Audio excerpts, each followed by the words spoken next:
एक बार राजा दक्ष की सभा में एक व्यापारी आया। राजा दक्ष की दृष्टि उस पर पड़ी तो उसे देखते ही अचानक उनके मन में विचार आया कि कुछ ऐसा किया जाए ताकि इस व्यापारी की सारी संपत्ति छीनकर राजकोष में जमा कर दी जाए। व्यापारी जब तक वहां रहा, दक्ष का मन रह रहकर उसकी संपत्ति को हड़प लेने का करता रहा। कुछ देर बाद व्यापारी चला गया। उसके जाने के बाद राजा को अपने राज्य के ही एक निवासी के लिए आए ऐसे विचारों के लिए बड़ा खेद होने लगा। राजा दक्ष ने सोचा कि मैं तो प्रजा के साथ न्यायप्रिय रहता हूँ, आज मेरे मन में ऐसा बुरा विचार क्यों आया। उन्होंने अपने मंत्री से सारी बात बताकर हल पूछा। मंत्री ने कहा, इसका उत्तर देने के लिए आप मुझे कुछ समय दें। राजा दक्ष मान गए। मंत्री बहुत ही बुद्धिमान था। वह इधर उधर के सोच विचार में समय ना खोकर सीधा व्यापारी के पास मित्रता के लिए पहुंचा। व्यापारी से मित्रता करने के बाद उसने पूछा, मित्र, तुम चिंतित क्यों हो? भारी मुनाफे वाले चंदन का व्यापार करते हो, फिर चिंता कैसी? व्यापारी बोला, मेरे पास उत्तम कोटि के चंदन का बड़ा भंडार जमा हो गया है। चंदन से भरी गाड़ियां लेकर अनेक शहरों के चक्कर लगाए, पर नहीं बिक रहा। बहुत धन इसमें फंसा पड़ा है। अब नुकसान से बचने का कोई उपाय नहीं है। व्यापारी की बातें सुनकर मंत्री ने पूछा, क्या हानि से बचने का उपाय नहीं? व्यापारी हंसकर कहने लगा, अगर राजा दक्ष की मृत्यु हो जाए तो उनके संस्कार के लिए सारा चंदन बिक सकता है। अब तो यही अंतिम रास्ता दिखाई देता है।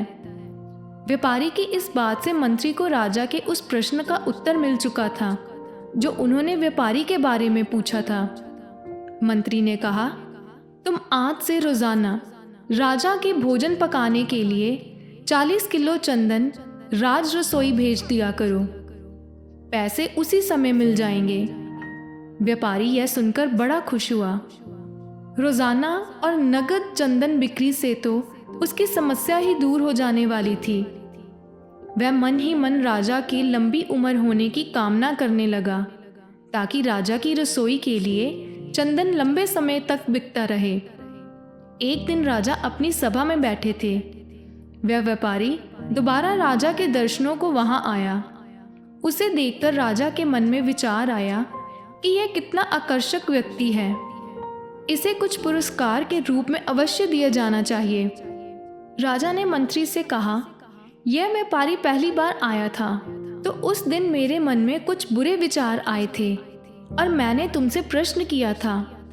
आज इसे देखकर मेरे मन के भाव बदल गए। इसे दूसरी बार देखकर मेरे मन में इतना परिवर्तन कैसे हो गया?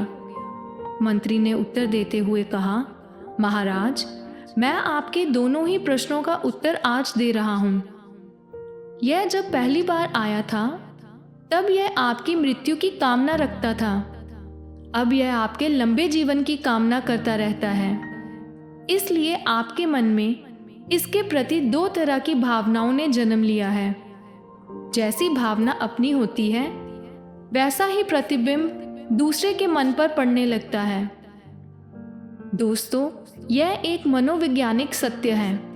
हमें इस कहानी से यह सीख मिलती है कि अगर हम किसी व्यक्ति का अंदाज़ा लगा रहे होते हैं तो उसके मन में पैदा हुए भावों का उस अंदाजे पर गहरा प्रभाव पड़ता है।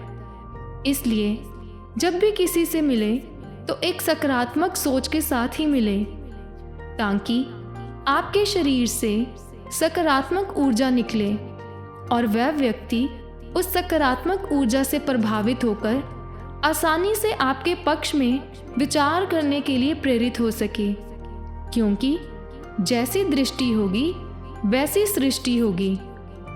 अगर आज की वीडियो आपको पसंद आई हो तो चैनल को सब्सक्राइब और वीडियो को लाइक और शेयर ज़रूर करें।